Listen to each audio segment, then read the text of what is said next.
Hola, ¿qué tal? Qué gusto estar nuevamente con ustedes en este nuestro Mirador 656, en donde, como todos ustedes saben, hemos venido tratando temas de la historia de la región de los Altos de Jalisco especialmente, pero también hemos estado hablando de un acontecimiento histórico muy importante en la historia mexicana, que es, como lo es, el conflicto entre la Iglesia y el Estado en México, ese conflicto al que se conoce con el nombre de la Guerra Cristera.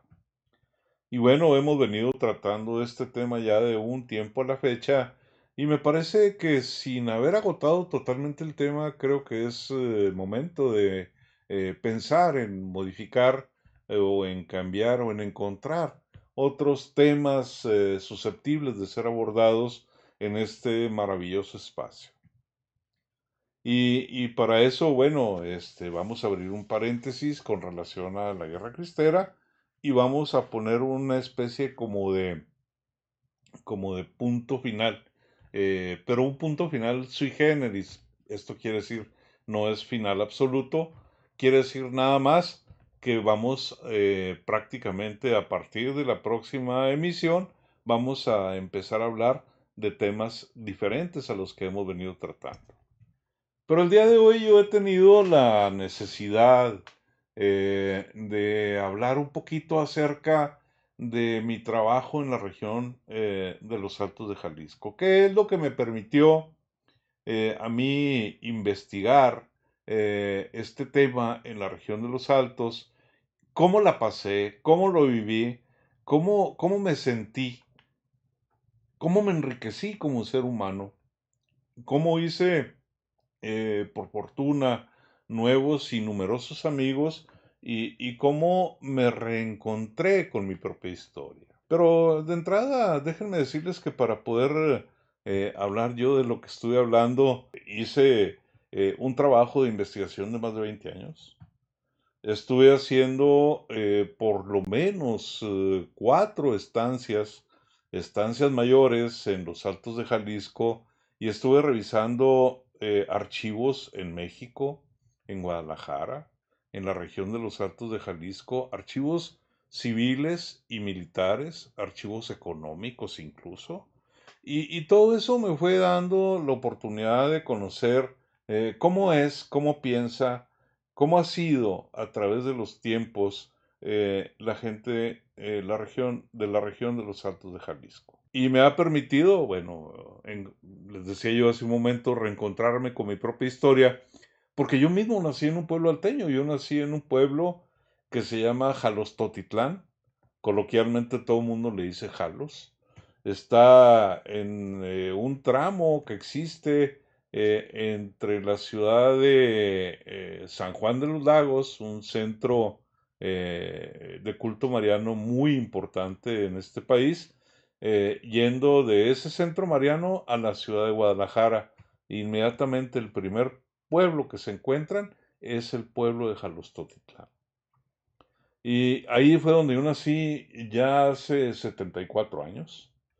Y yo salí, o yo digo que no salí, yo no vine a Juárez, a mí me trajeron a Ciudad Juárez, siendo un niño, pues probablemente de 3 o 4 años. La verdad es que no sé cuándo me trajeron a Ciudad Juárez, de manera que nunca me ha tocado vivir en Jalostotitlán, y lo único que yo aprendí de Jalos fue precisamente lo que aprendí a través del tiempo que estuve investigando en la región.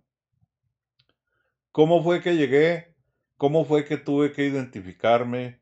¿Cuáles fueron las anécdotas que le han sentido a esto? Bueno, una cosa, lo primero que yo necesitaba para que nos demos una idea era conocer la vida antigua de la gente de los Altos y actividades económicamente activas que se practicaban en aquella región y que para mí honradamente eran impensables, y que me dieron la oportunidad de conocer a la persona y a la actividad y todo lo que ellos hacían. Y un buen día, estando platicando con una prima hermana mía ya fallecida, le pregunto, oye, necesito, es urgente que yo hable con un arriero. Obviamente yo no sabía ni qué hacía un arriero, Yo nada más sabía que los arrieros tenían una fama de la fregada. Y yo no tenía ni la menor idea de que estaba rodeado de arrieros. Y para acabar pronto, me dice mi prima, ay, pues el esposo de Lita, mi hermana. Dice, ah, caray.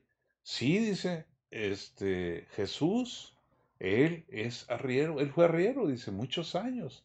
Y le dije, ¿y dónde lo puedo encontrar? Mira, faltan 2 semanas para que sea el carnaval en Jalos.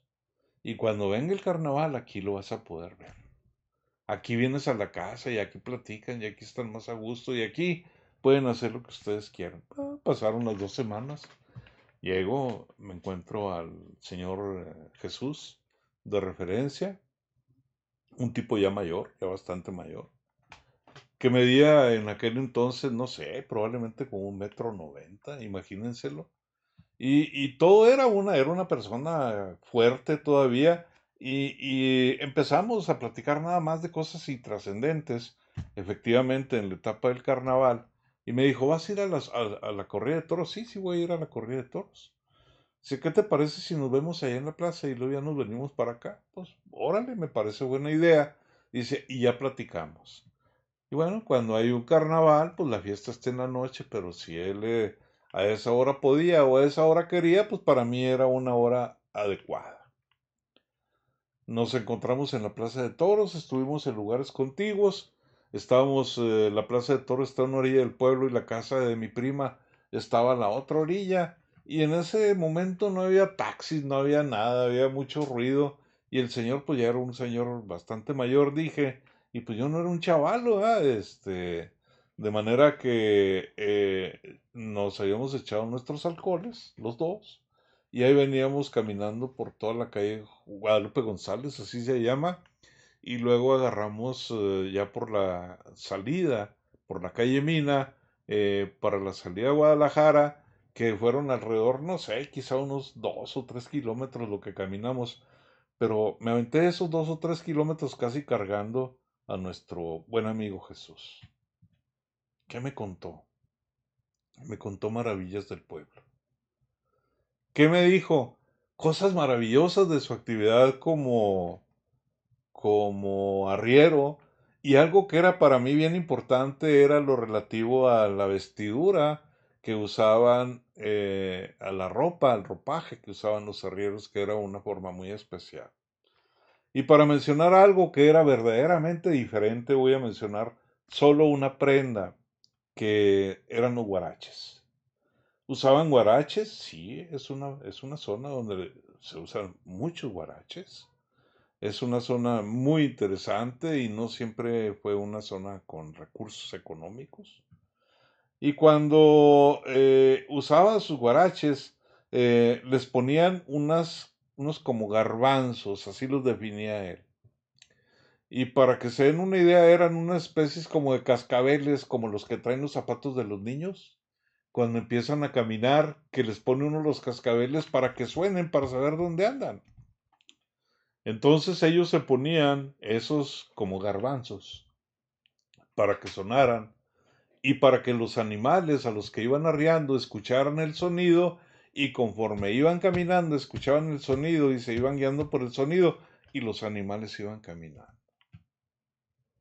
Obviamente el complemento era el látigo, porque había que darle a veces a un animal, o por lo menos el ruido del latigazo, o darle un poquito, ¿verdad? Para que aprendiera que cuando el arriero caminaba, ellos tenían que caminar.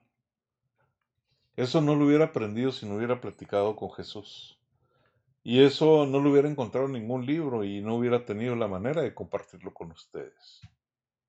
Pero hubo otra cosa que también me llamó mucho la atención y fue la forma del habla de la gente alteña. Y quiero decirles que yo como alteño, yo sí sabía cómo hablaba la gente de la región, porque bueno, soy el octavo hijo de 9 que sobrevivieron a una pareja formada por Luis López y por Antonio Ulloa.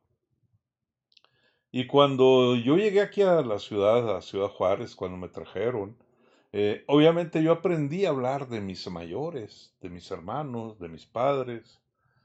y vivía muy cerca del mercado. De hecho, cuando llegamos, vivía en la parte afuera de nada más un patio de por medio de la bodega de mi padre, bodega de frutas y legumbres, y obviamente pues aprendía el habla del mercado. Entonces esta gente habla mucho por dichos. Y recuerdo a un señor que se llamaba Guadalupe, que un día, ya un señor también mayor, perdón, no se llamaba Guadalupe, se llamaba Andrés. Andrés, él era originario del pueblo de San Julián, pero vivía en Jalos. Y un día que llegué yo de Juárez a hacer mi trabajo de investigación, estaban jugando dominó él y unos amigos míos y unos parientes en un lugar donde habitualmente nos juntábamos a jugar dominó. Yo iba llegando de Juárez y pues yo iba cansado y dije voy a llegar ahí al restaurante, un restaurante que estaba todavía cerrado. Dije voy a ver si hay alguien que me dé un ride a la casa donde yo estaba viviendo. Y efectivamente estaba la mesa de dominó y estaba el señor don Andrés, estaba haciendo lo que se llama la sopa, moviendo las fichas. Y mientras movía las fichas decía, si en el séptimo no hay perdón, estaba hablando de los mandamientos de la ley de Dios. O sea, si en el séptimo no hay perdón y en el octavo rebaja, ¿sí? Si en el séptimo mandamiento no hay perdón y en el octavo mandamiento no hay rebaja, llenará el Señor sus arcas con paja porque ya no iremos ningún cabrón. Es la forma de hablar de la gente. Es una forma muy directa, pero también muy encubierta. Está refiriendo precisamente la importancia que tiene el aspecto religioso dentro de la vida del alteño. Y para mí eso fue fundamental porque fue lo que me permitió entender que las cuestiones de carácter religioso para la gente de los Altos era y es sumamente trascendente. Pasó tiempo y un buen día, cuando fui a trabajar el archivo del registro civil en el pueblo de San Miguel el Alto, que está también como a unos 18, 19 kilómetros de Jalos, nada más que para otro rumbo. Llegué y llegué a desayunar al mercado y el mercado, bueno, los desayunos en el mercado se sirven o se servían en el segundo piso. Entonces llegué y me senté ahí en una mesa, nunca había ido a desayunar ahí, normalmente desayunaba en Jalos y luego ya me iba a San Miguel. Pero ese día, pues aproveché que iba pasando el camión, me subí y llegué inmediatamente. Llego, me subo y escojo ahí un puesto que yo veo más o menos como que me late, me siento y enseguida de mí estaba un policía. Y cuando ya estábamos comiendo, cuando yo ya estaba comiendo, llegó un señor, un invidente, que llevaba un lazarillo, una persona que lo iba guiando, y le dice el policía, ¿qué tal? Le habla por José. ¿Qué tal, José? ¿Cómo estás? Muy bien, dice. Ya lo identificó por la voz, le dijo su nombre al policía porque pues no lo veía, obviamente estaba ciego total. Y le dice, dame razón de fulano de tal. Le pregunta por otra persona. No puse yo atención en la persona a la que se refería. Y luego toma una actitud muy extraña, pero muy común en los salteños. Hmm, como cuestionando el origen de la pregunta. Dice, amigo que no da y cuchillo que no corta, si se pierde, poco importa. Me lo aprendí de memoria. Quiere decir que un amigo, aparte de la amistad, también tiene que estar pendiente del bienestar, de la salud emocional, de la salud física, de las cosas inherentes al desarrollo de un amigo en el más amplio sentido de la palabra. Esa es la forma de hablar de los salteños. ¿Qué otras cosas aprendí? Infinidad de cosas, porque tuve la oportunidad de acompañarlos en sus bodas, en sus velorios, en sus bautizos, en sus matrimonios. En cada una de sus actividades tuve la oportunidad de acompañarlos. Y conforme iba pasando el tiempo, más iba yo entendiendo el ser y el pensar y el estar de la gente de los Altos de Jalisco.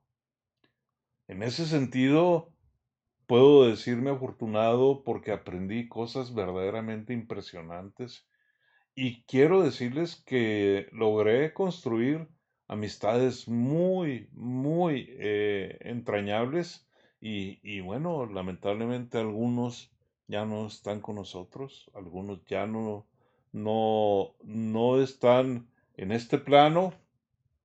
Sin embargo, ellos a mí me enseñaron mucho, pero me enseñaron mucho no nada más de la vida, sino de la vida de los pueblos.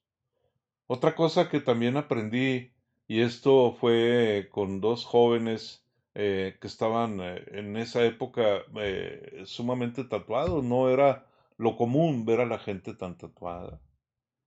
Pero hagan de cuenta que se quitaron, porque a mí me llamó mucho la atención, porque había cierta similitud o cierta concordancia en algunos de los elementos que ellos portaban, y prácticamente todos traían, o ellos dos al menos, traían una dualidad de alegría, tristeza, traían eventos o un acontecimiento nacionalista, traían una referencia de pertenencia de algún barrio, ¿sí? Me refiero a que eran ambos dos miembros de lo que le llaman ganga, ¿sí? Y traían la referencia de la ganga a la que los dos pertenecían, y traían la referencia de la familia, y traían la referencia, obviamente, del barrio. Entonces me estuvieron explicando cuál era el contenido de sus tatuajes, los vi, ¿sí? Uno de ellos ya fallecido era primo hermano mío. Es, eso es, no tengo por qué ocultarlo. Y otro que nunca me dijo cómo se llamaba. Y obviamente por haber hecho ellos alguna actividad no legal, fueron ambos dos, fueron expulsados de Estados Unidos y se refugiaron en su pueblo. Y ellos tenían esa característica y sobre todo que ese amor que sentían y ese compromiso que sentían por su ganga, por su espacio, por su territorio, por su barrio, se lo llevan al lugar de donde son originarios, y ahí mismo había conflictos a veces entre los grupos. Esto aprendí en el lado humano. Ahora imagínense todo lo que pude aprender en la cuestión académica con la recopilación de historias de vida, con la recopilación de materiales de archivo, con la lectura de libros, con la lectura de muchas cosas. Y eso me permitió, entre otras cosas, construir un libro que se llama Entre aromas de incienso y pólvora. Lo pueden conseguir en la librería Gandhi. Pues la verdad es que haber hecho todo este material y tener además el material para publicar otros tres, quiere decir que sé poco, muy poco, pero tuve la oportunidad de conocer todo eso de los salteños, por los salteños, con los salteños e inmerso en los Altos de Jalisco. Eso es lo que yo quería comentar. Y con esto yo le voy a poner una pausa, creo que queda mejor a decir que le voy a poner fin, una pausa a la temática cristera, y vamos a empezar a trabajar otras cosas, porque afortunadamente lo que yo logré aparte de esto fue construirme como un historiador profesional. Y como tal, estoy en condiciones de hacer reflexiones históricas serias, fundamentadas, basadas en documentos, y que es precisamente lo que yo estudié, y para eso es para lo que yo decidí seguir la vocación de historiador. Por ahora, aquí llego, abro un paréntesis, amigos. Los invito a que me sigan, a que sigan a este Mirador 656, y con una sorpresa. Ya estábamos desde hace tiempo, desde el inicio, en YouTube, en Spotify. Ahora también nos puede encontrar en TikTok. Todos tienen el mismo código, es Mirador 656. En cada una de esas nuestras redes sociales los invitamos a que nos sigan, a que comenten, a que lo recomienden, incluso si no les parece, a que lo critiquen, a que lo juzguen, y yo con mucho gusto daré respuesta a sus planteamientos.